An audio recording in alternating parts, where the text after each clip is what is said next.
Welcome back to Med Twitter this week. I'm Chris the Chiu, and I got this great tweet from Adam Rodman. He starts off with, "Where did the god-awful yellow text on blue background default PowerPoint template that was all the rage in med ed for the past decade come from? I remember as a med student at Tulane being specifically told to do all my PowerPoints like that." We're going to come back and talk to Adam Rodman after the intro.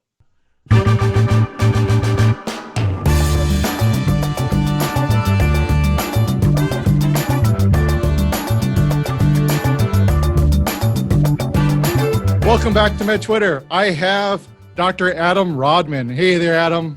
I wish I had a catchphrase like Chris the Chew Man Chew, but I got to work on that. I was A-Rod before his disgrace. Oh yeah, that would, well, Dr. A-Rod would be sort of weird, but now you're Adam Rodman with Bedside Rounds. Yeah. So from this tweet, you actually did a whole thread, and Dr. Poorman, or Dr. Unbert Poorman, her tweet was, "Bedside Rounds is the kind of magical nerd energy I need in my life."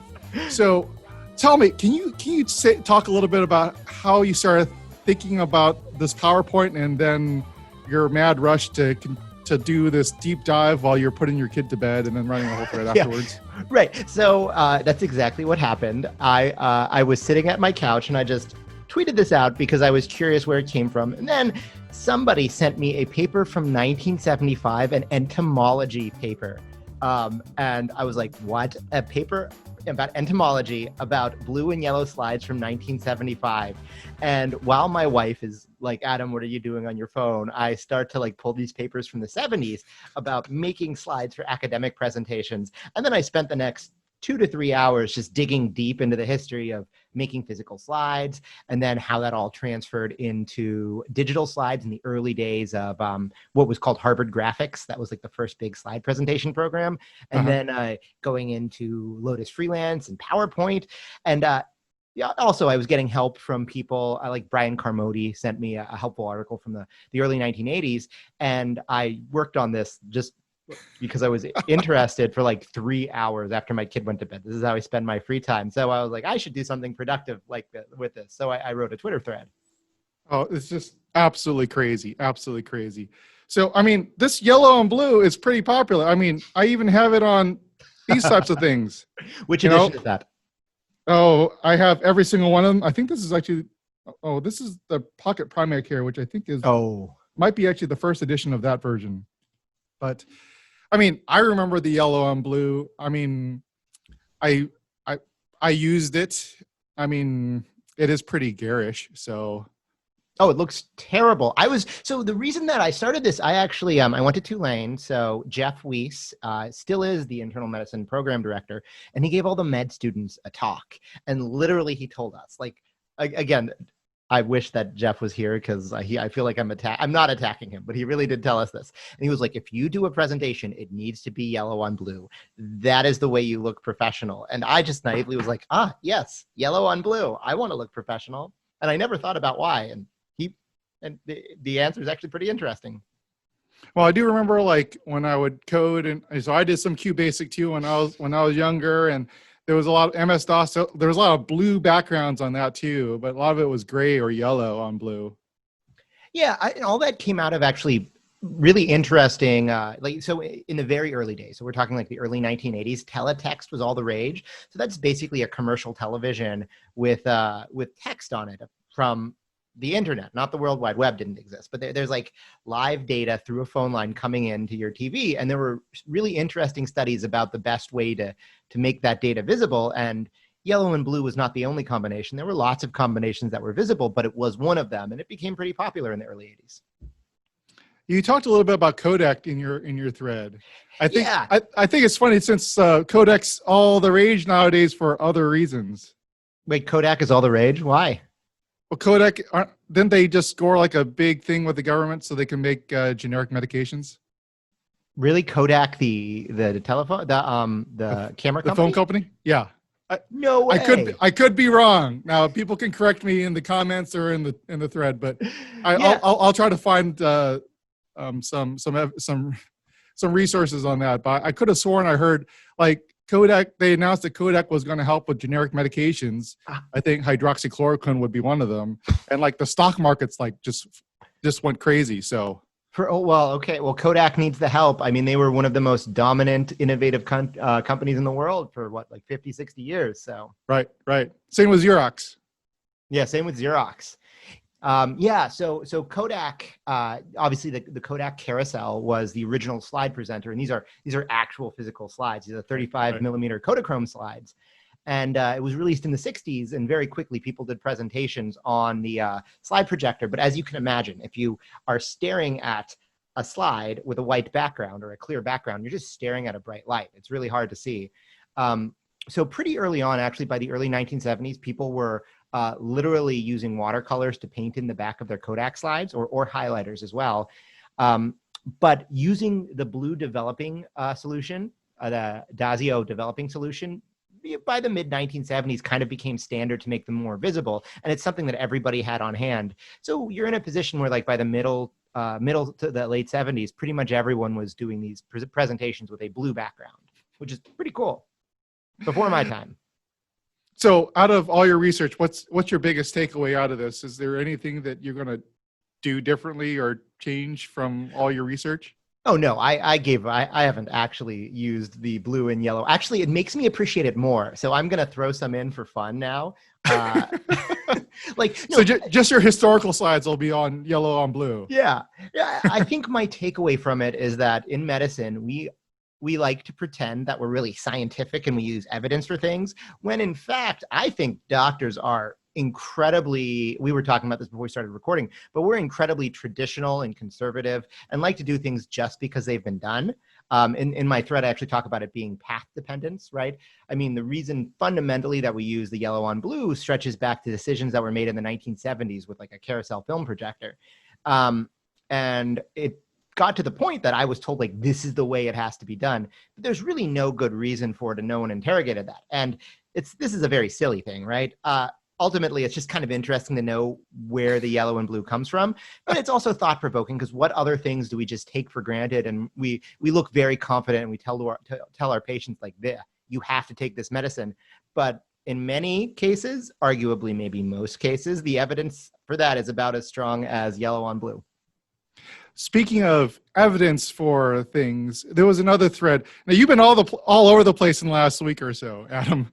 So I'm not going to talk about all the tweets that you're a part of, but this one from Dr. Pacheco was talking about, I don't know how you guys were talking about anaerobic coverage for aspiration pneumonia. I think you might have had like the original tweet, and then he did No, it goes deeper than that. I was reacting to somebody else's tweet. You know how well, we'll have to postmodern experiment, just references to other things all the way down. It's true. But he ended up doing a thread talking about anaerobic treatment for aspiration pneumonia, and I'll make sure I'll link it below. But I thought it was great. I mean, I think the newest recommendations are for not to use empiric coverage for that. And I think there were some discussions from different people about how it might actually even be institutional, depending on how some people are routinely doing it or not. It's been, I mean, to be clear, it's actually been the recommendation to not do anaerobic coverage for aspiration pneumonia for decades. The whole story that Enrique goes into is actually very interesting on where the data came from. And he doesn't go there. There's more data as well. I mean, the TLDR is that very early on, when we identified aspiration pneumonia as a thing, we did lots of convenience samples for people who aspirated, and we found anaerobic organisms. It's not like they were doing BALs or anything on people to identify what the organisms are. And more recent studies have basically shown that there are not significant amounts of anaerobes. I agree. And also coming from the pediatric side, there was always a discussion. You have kids, you have adults who are aspirating, like, well, it makes sense. They're aspirating bacteria in their mouth, but in the end, how much of it actually is useful to treat? I think we're probably doing a little more harm than good when we're treating that.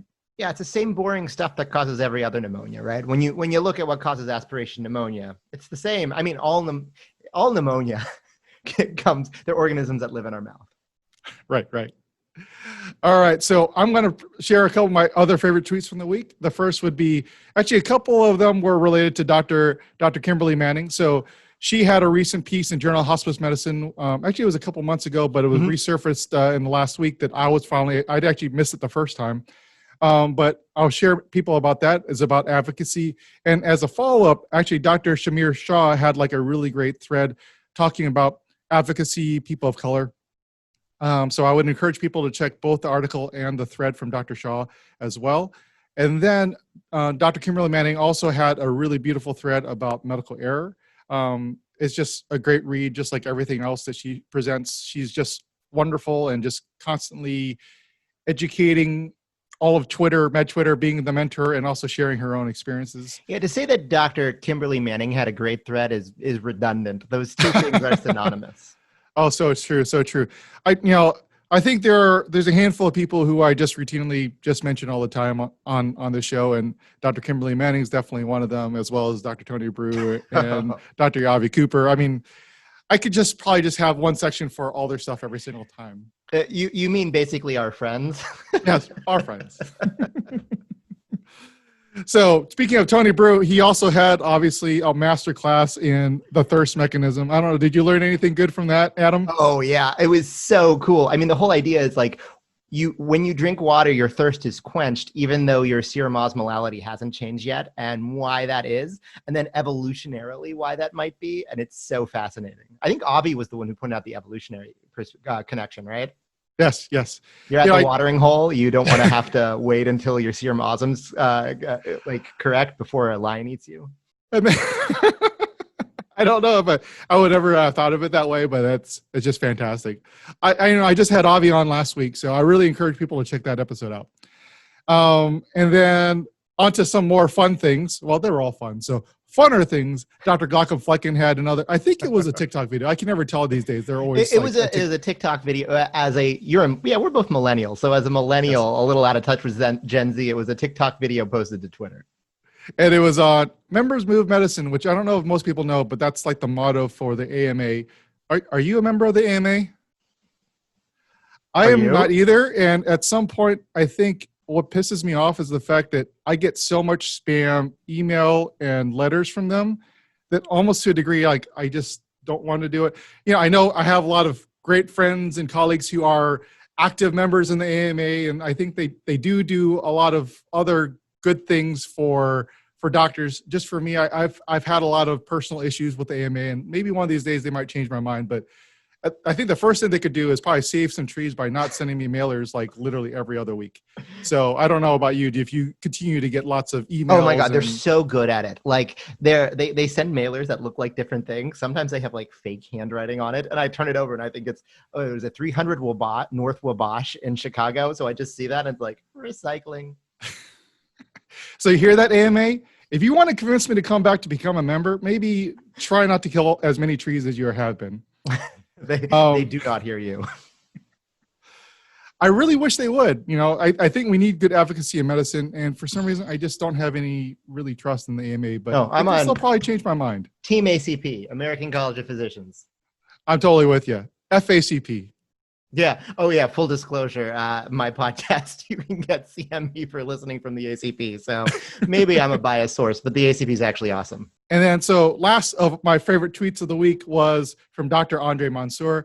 I've definitely referenced many of his tweets in the past. This one is another one with a great video on a physical exam diagnosis. It's a great respiratory pattern, and I'm not going to spoil it, but you could probably see, I'm showing a little preview here. Make sure you go to the tweet and take a guess. So Andre was my attending back in the day at OHSU. Actually, he was never my attending. We just hung out, I guess. But he is even more awesome in real life.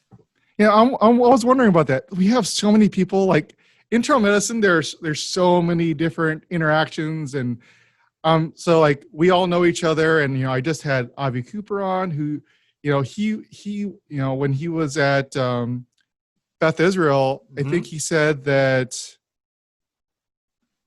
Tony was like his attending or a senior or something like that. API, yeah.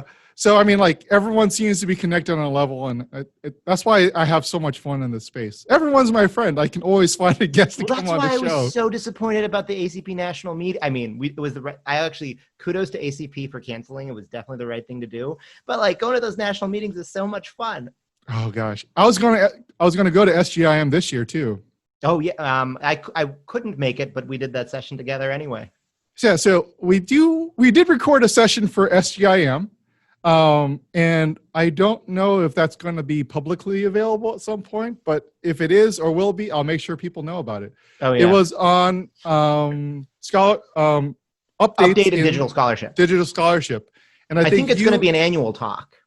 Yes, I think it's going to be an annual talk, but I was hoping that Marty Fried and I spent a long time putting everyone's audio together, including you did several you did several segments with Shreya, your new partner in crime over there.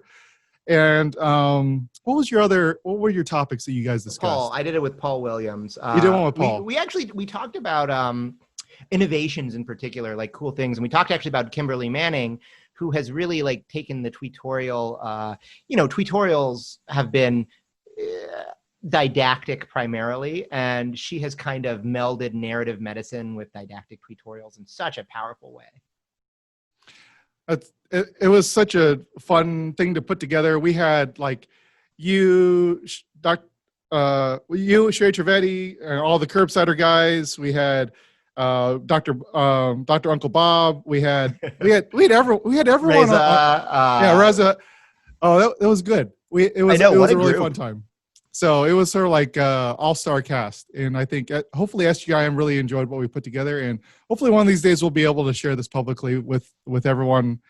Now that, because I think that was part of their online SGIM on demand type thing they were doing for a while. Mm-hmm. So, what do you have coming up? Do we have anything to look forward to? What episodes do you have coming out? So as you referenced, Shreya Trevetti is my partner in crime. We now, so this is all exciting, right? You and I and basically everyone you've been naming are all kind of pioneers in this exciting new way of teaching in the digital space. And I think this is not a controversial statement that you'll agree with, but there's a lot of advantages to teaching the way that we do in ways that you can model good communication, you can model thinking, you can model diagnosis, curiosity.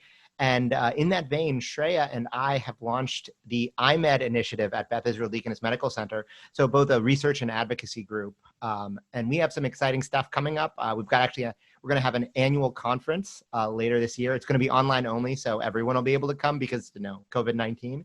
Yes. But I'm really excited about it. And I'm sure that everyone here will be hearing a lot more. Excellent. Any upcoming episodes of Bedside Rounds? Oh yeah. So, as you may recall, I started a short looking into how hydroxychloroquine became like the treatment for COVID-19 circa February, March 2020. Mm-hmm.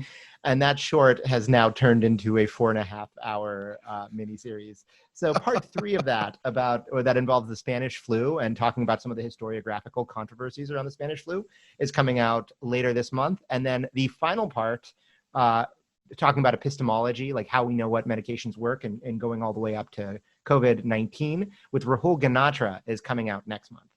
Oh, I love Rahul. And when we brought him on the Curbsiders, it was like the best possible thing we could have ever done. He's your chief. Wait, what's his title? The chief. Oh gosh, I don't even know. Chief. He's not chief statistician, but chief head critiquer of stuff. I bet it sounds better in real life of Kashlak Memorial Hospital. Oh, totally. He just too smart, which allowed me to move on to bigger and better things too. So, he's a good guy. I like. Yes. I'll look forward to the episode. Make sure you tweet out. I'm sure you will. Yeah, you just called me out, and the funny thing is, like, my wife is not going to listen to this, but she'd love to hear it because I've actually been like working swing shifts this whole week, and she just accuses me of being on Twitter too much, and she's totally right. All right, well, Adam, thank you for being my first repeat guest, friend of the pod. Yeah. Thank you for having me as your first repeat guest. It is always a pleasure. Thank you guys for following us again for another MedTwit this week. Follow us on Apple Podcasts, Google Podcasts, Twitter, Periscope, Facebook, and all the great things.